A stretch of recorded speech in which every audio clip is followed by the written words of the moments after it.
Hey there, everybody, and thank you for making the choice to click in to chat with Trina. Today, I am chatting with the songstress, fashionista, and educator, Miss Erikah of Nocturnal. Hello, everybody, and welcome to Chat with Trina. Of course, this is Miss Trina, and I want to thank everybody for making the choice to click in to chat with Trina. I have my friend, Miss Erikah Nocturnal. I think she has a different last name that I don't that I don't know yet. But I'm so excited. She's headed to a gig tonight, but she still graciously Can you? agreed to be on the show real quick. So we've seen each other on many, many occasions, and we have several things in common. I found out just a year or two ago that you are good friends with my cousin Sean, actually my favorite cousin, and you and I share a good friend. My mentor is Remix De Leon. Are you still there? Okay, you're there. I'm here. And then a lady that works with me. Oh, of course, our favorite bartender, Miss Katia Dudo. Right. She'll be on the show this next week, actually talking about good drinks. So we Okay. share all those people in common. It's kind of cool. And then this lady that I work with, I was talking about having you on the show, and she was like, "Well, that's my cousin." I was like, "What?" And she's the one who told me that you were an educator at one time. Her name is Deborah Brown. Okay. Okay. Yeah. So Okay. I used to be in education. Absolutely. Okay. So real quick, so were you born and raised in Houston? Born and raised right here in Houston, Texas. What side? Like what high school? North side all day. North side all day. I went to Smiley and Forest Brook. I graduated from Smiley High School. Smiley Eagles. Okay. That's where we have that connection with DeLeon representing the north side. I tell him all the time he's the only one that can represent us like he does. Does anybody know that you're an educator? I mean, where did you teach at? Well, I went to school and taught in the same school district. So I was in North Forest. Okay. And as soon as I graduated, I started as an aide. Okay. I didn't want to Okay. go to college at first. I was like, I was packed up, ready to go. My mom had me packed up, ready to go, but I didn't want Uh-huh. to go. I was like, My dad and mom were like, no, we got you covered. They had enrolled me in PV, but Wow. I don't know. It was something about it. So my mom was like, well, you're gonna work, and I was like, that's fine. I've been working. I'm not tripping. So I started as an aide, and then I went to school at night. When I looked at my first check, that's what made me want to go to school. I said, you know what? Okay, this is not gonna be it for me. So Mm, that's what prompted me to go to school. I graduated from the University of Houston, but I started my teaching in Pasadena as Lord, that was that the racism. That's a whole nother situation. yeah. But I did that. I did all my classes that I could do, Hmm. at night, attending U of H, and then I left there Wow. and went on to go to. I had a double major, so I did my English at one campus, and I did my interdisciplinary studies at another campus. And then I left there and came right back to North Forest. I did that, got that out the way, came right back to North Forest, and I was at Hilliard Elementary for 23 years. Oh, really? I Oh, retired. wow. I Okay. came out early. I bought back they told me I had to buy back 5 years. The district was shut down. So what happened before they shut down, they filed for financial exigency for uh all supervisors and specialists. I was a math specialist. Okay. So I taught second grade for 2 years and third grade for 3 years. And then the rest of Mm, my time I was a math specialist. okay. So Okay. prior to that, of course, I was an aide, before I Right. finished U of H. So I did those 4 years as an aide. But I mean, I did that. They were like, okay, we're gonna file for financial exigency. We're not Mhm. renewing contracts. So I went to Fort Bend. You see my face? But anyway, I know, right? Principal, yeah, Principal Holloway, if you see this, thank you. But I went to Fort Bend.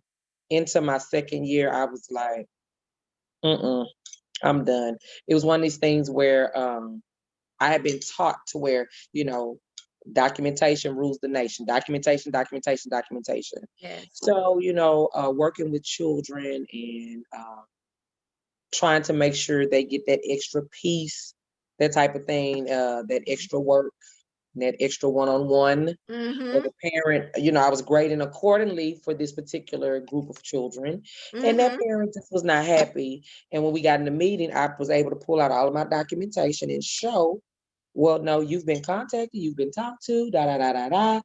Yeah. And so when the meeting was over, my principal was like, this is not an aha moment. This is not an I got you moment. I'm looking like, what? I'm covering me. What? I mean, Exactly.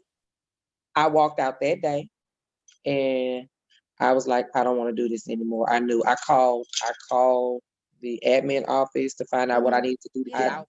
I went full-time music for a year after that Wow. because I had been doing it at night. I was going Clayton's. to ask you, were you I doing was them a both at the teacher at same Clayton. time?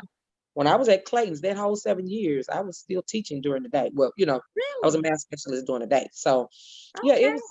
Yeah, this life is real funny, but I'm thankful for the time I was given. I learned a lot. I did learn a lot, and I'm still a certified. I keep my certification up. I do Okay. training. I still do training. So I go in. Actually, I go into schools and do trainings for schools. Okay. I am a consultant, so I took what I got and kind of molded that into business, one of my businesses. So we're good. Yes, yes. Well, that Mhm. is, I will tell you, for me, that was very interesting. I was like, that's why the first thing I wanted to talk to you. You have something in common with little Nate, because he's an educator. So I just Oh, I thought, didn't know. yes, he's an educator as well. I have to send you the link so you can watch his video. But yeah, he's an educator. He was college, now he's doing high school. He's in public school now. Really? Yes, and he just wrote a book, but a children's book. Isn't that crazy? Really? That's why I do He's in this my show. face, and I Yes. talk to him. We talk regularly. I book him every week. Yeah. Every other, I Yeah. mean, That's I right, have him because you do for right. Isn't that crazy? Okay, yeah, That's that's why I really do this, so people can find out stuff about you they don't know. But I was gonna say something, just real quick. I work for a program called Project Explore in HISD. And I hope that one day I can get you to talk to my kids virtually about what you said about when you went to the school and you didn't have the degree yet and what made you go back and get that piece of paper. So that'll become something good for my middle schoolers to hear. Let me ask you, as far as teaching is concerned, you said all of that. You answered all the questions that I had on that. But how would you feel with this virtual stuff that's going on? Would you have survived that? I mean, you would have had to, but Well, I'm surviving it now. I own a daycare. So oh, yeah, we're doing virtual school right now. It's a very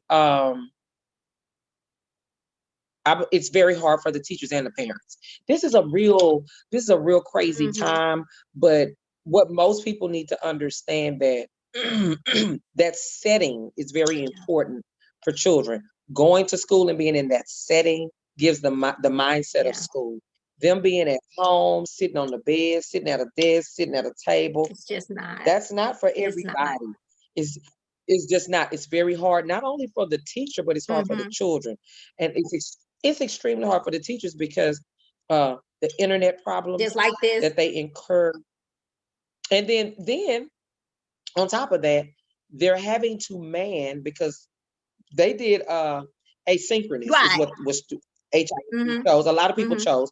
So a lot of districts chose. So what has happened is they're not required to be on the full time, but when they're on, they have children that are actually in the classroom, but they're also trying to manage those that are Right. online.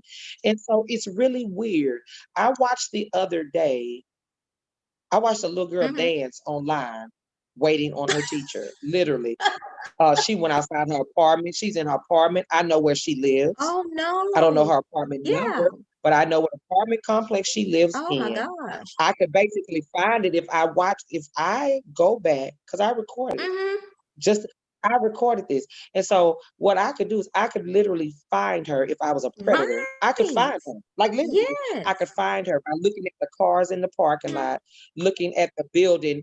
I know where the trash dumpster was. So in looking at all of that, Right. I could find exactly where to find her. Especially if You you're know, and somebody out it's there sad. looking for something like that. And she was third grade. She showed her stomach. She was twerking. She was having a Oh. good time.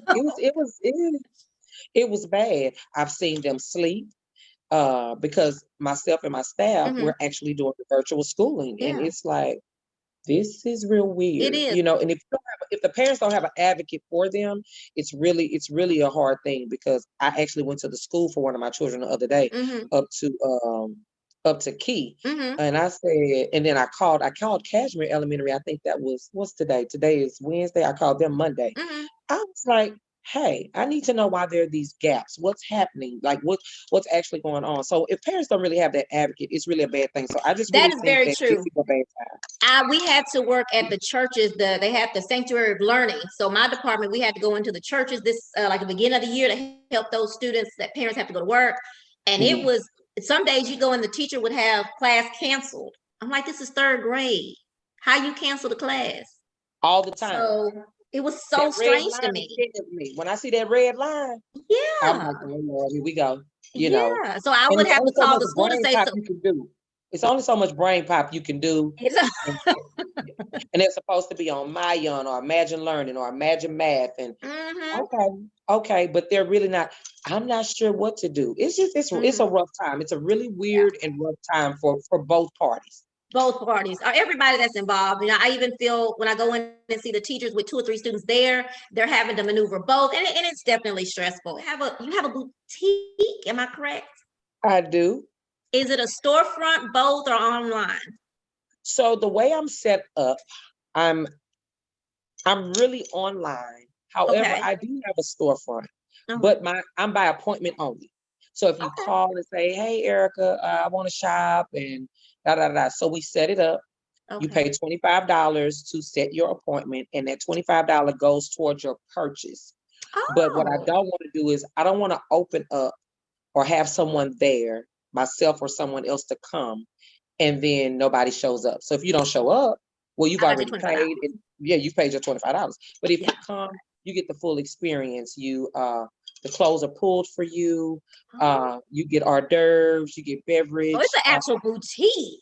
You're able to just Okay, come in wow. and sit down. And then it had nothing to do with COVID the way I set up. That was I love. always how I wanted it. I mean, when I Okay. opened online, that was how the premise in my mind was, Mm-hmm, hey, this is what I want to do, and I want to do it like this. I just don't storefronts are not really big. This is the way of the world. Online yeah. shopping is a big thing. Yeah, you have a few people that still don't, they would rather not do online Mm-hmm, shopping. But mm-hmm, I'm mm-hmm. like, I mean, either you do or you don't. This is what I'm going toward. But I did want to have that piece to where I They can could if make they it wanted to to. where if you choose, or Mm-hmm, until, because you have some people that are like, well, maybe once I shop and see for myself, mm-hmm, then I can. mm-hmm, And I'm mm-hmm. okay with that. Yeah, But you're gonna pay yeah. this $25, boo. You're gonna Okay, pay this exactly, $25 to take this exactly, appointment. I'm gonna give you the ultimate experience, and then you can go exactly. about your business. I hope you Right. enjoy, have a good time, but I'm gonna make you comfortable. It's a nice area, a nice Oh, space. wow. You come in, it's very comfortable. You can sit Okay. down, relax, bring a girlfriend if you choose to, whatever the Mm-hmm. case may be. So Okay. yeah, that's what we I'd do. asked that to Leon too about his business. I was like asking him why he wasn't doing a storefront, but he explained to me, I mean, that's extra money, why he could just put his products Right, in, places. And I said, that does right, make sense. right. Let me get to the booking real quick. Your what I admire you for, everything, but um, when did you start singing? As a kid, really, but no, I used to sing for my mom all the time with my brush upside down. That was my microphone. And I would sing. My dad, he wasn't a DJ, but he may as well have been. He had Mm-hmm, every album you could think of. So music was just in me. I just love to mm-hmm. sing every Saturday morning. We're up. Saturdays, our age group, we had to clean up on Saturdays. That was your time. And so the music is blaring. Yes. Windows are open. So the house Mm-hmm. is fresh, that spring clean type Yes. thing. That was every The Saturday. real days. Yeah. And so I just love to sing. I just love to sing. And so Okay. I've been doing gospel. I sang in Oh, my high school choir. Then I did community choirs. Uh, so my first community choir was Lawrence Ingram, in Spirit of Life.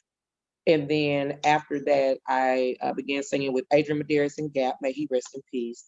And I recorded with them. And then Gary Mays. I started uh, Gary Mays when he first put his group together. I did the first 2 albums with Gary, mm-hmm. and I was singing just gospel, and I started singing with Cedric Babbitt. I recorded, I think, his first 3 albums, Oh, and in one of wow. those rehearsals, Kaya Hicks came into one of those rehearsals, and she said, I love she's like, her. "Yeah," she said, Would you like to sing background for me?" Da da da da da da. I was like, "Me?" So I sang R&B background, And I was like, I love this. This is cool. I was like, I don't want to be in the forefront. And I Mhm. honestly thought that's where I was supposed to be. I didn't think I was supposed to be doing what I do now. Yeah. By any stretch of the matter, I didn't think I could sing. I didn't think I did well enough to do that. Yeah.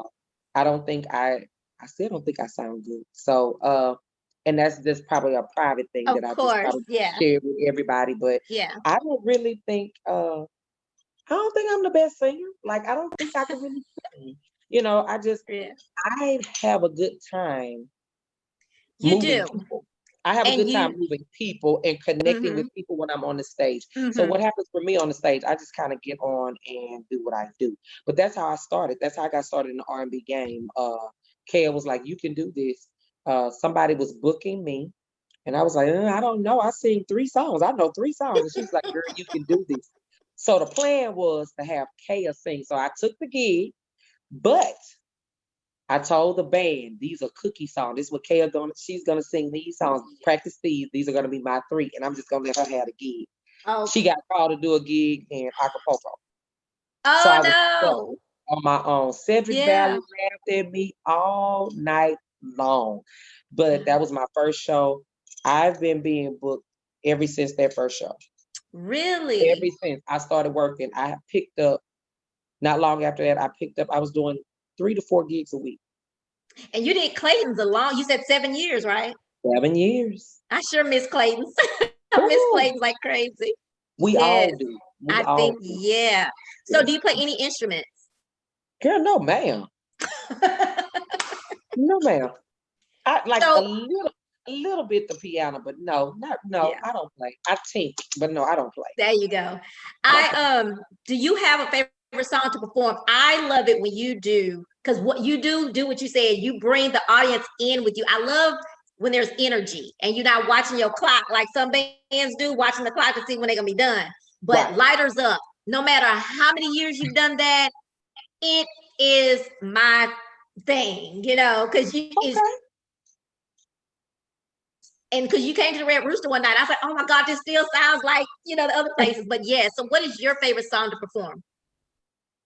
Uh, Probably. I really don't know, but probably it would have to be I'm going down and we are one. Okay. Yeah. I Okay. know those are 2 totally opposites, but Definitely. those are, yeah, they're like going against each other. We are Yeah. one, I'm going down. So yeah, but those are my I 2. tell you don't know this, that you my mentor in my head. So I book bands, I promote, I do some of everything. But I tell people all the time, like, I am so jealous. And actually when I've been advertising you, I've been telling people this, I'm gonna ask her, because I can be trying to book this certain band, 2 or 3 of these certain bands, right? And I can book a whole bunch of people. But it's 3 bands. I'd be like hard trying to wait on them to book. And next thing I know, here they done book with Erikah. I was like, I'm gonna have to ask her what is her secret.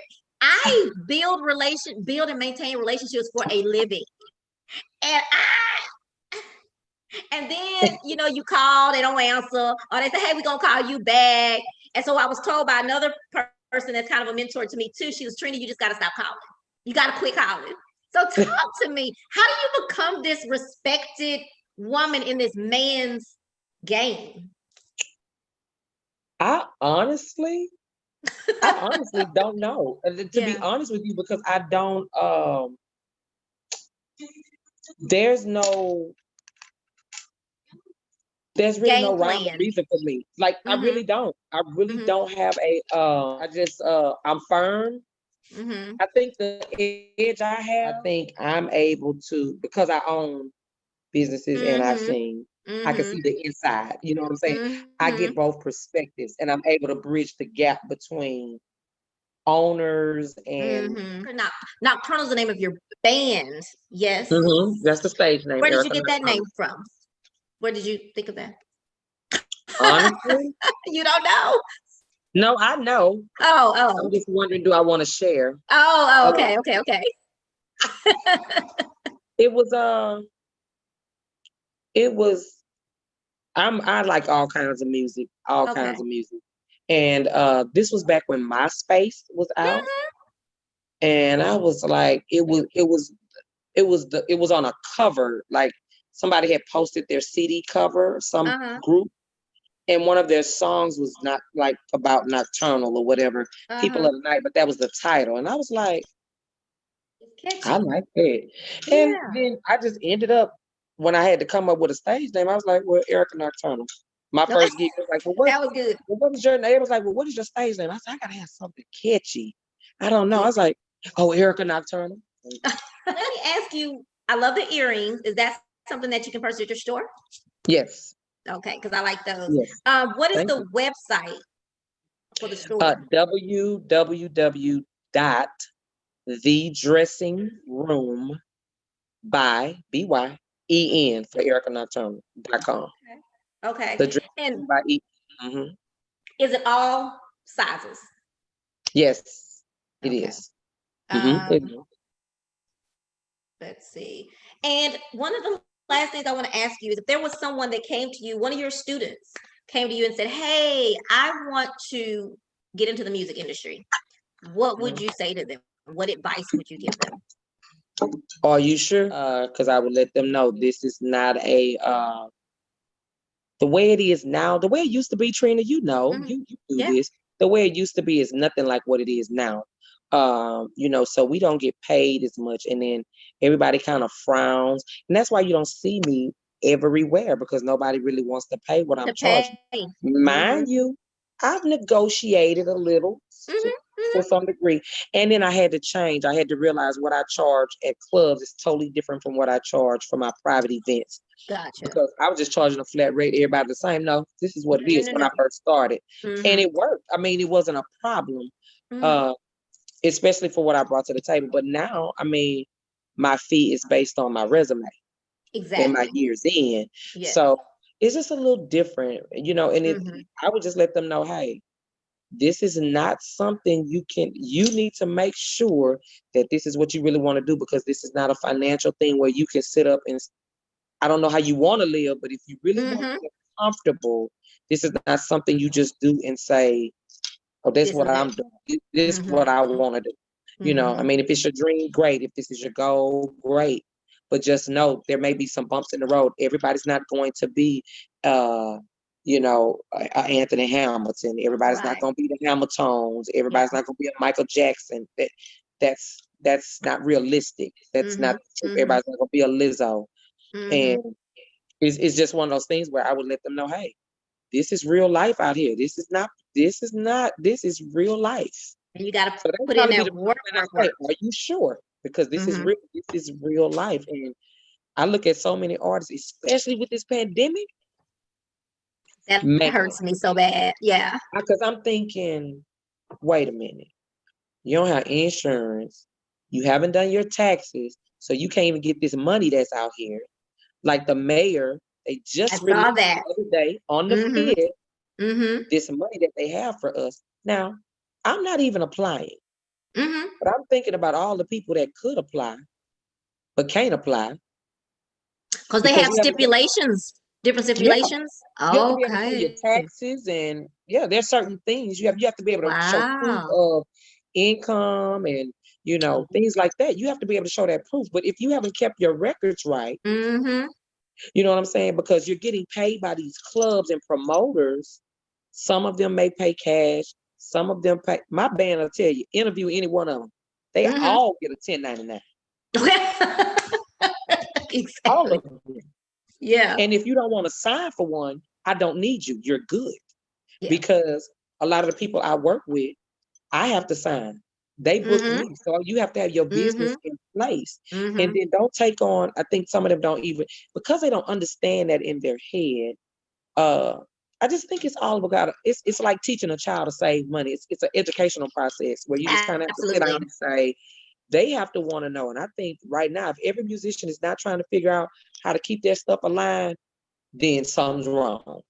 And hopefully during this time, it has taught some people to rethink and reflect, because. Which is what I'm saying. If right now, as a musician, you're not thinking about having your business in order, I don't know what you're thinking about. Because my thing is, where's your retirement?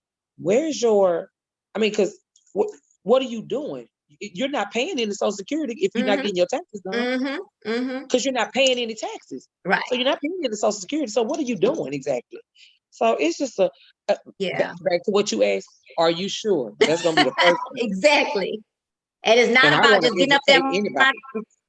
My daughter's friend was in went to Carver High School where my daughter went, and she had a friend that was the year she was on The Voice. Pretty little girl could sing her butt off, and she made it far. But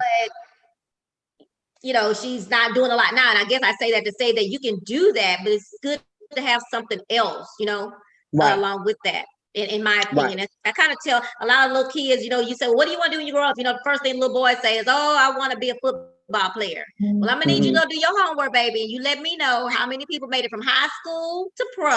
Okay. Yeah. High school to college. Yeah. So, but Erikah, I know that you have a gig tonight, and I want to thank you so much for I'm trying to make sure it was nothing important that I need to say. So much for agreeing to do this, even though you did have a gig. You have a good gig tonight, and we'll see you soon. Oh, guys, Erikah is performing tonight at Fuel Lounge on Tidwell. Yes, 59 Tidwell. North side. Okay, Tidwell and 59. And then so on Wednesday nights and then Thursday nights, of course, there's Zydeco. So good luck. Bye. Thank you. Bye. Well, Erikah, thank you so much again for taking a moment out of your super busy schedule to chat with Trina. Good luck on your gig tonight. Hey, y'all. Make sure y'all go to youtube.com/chatwithtrina. Hit subscribe and then hit that little bell to make sure that you are notified when I upload a new video. I thank you for your support, and I appreciate you making the choice to click in to chat with Trina.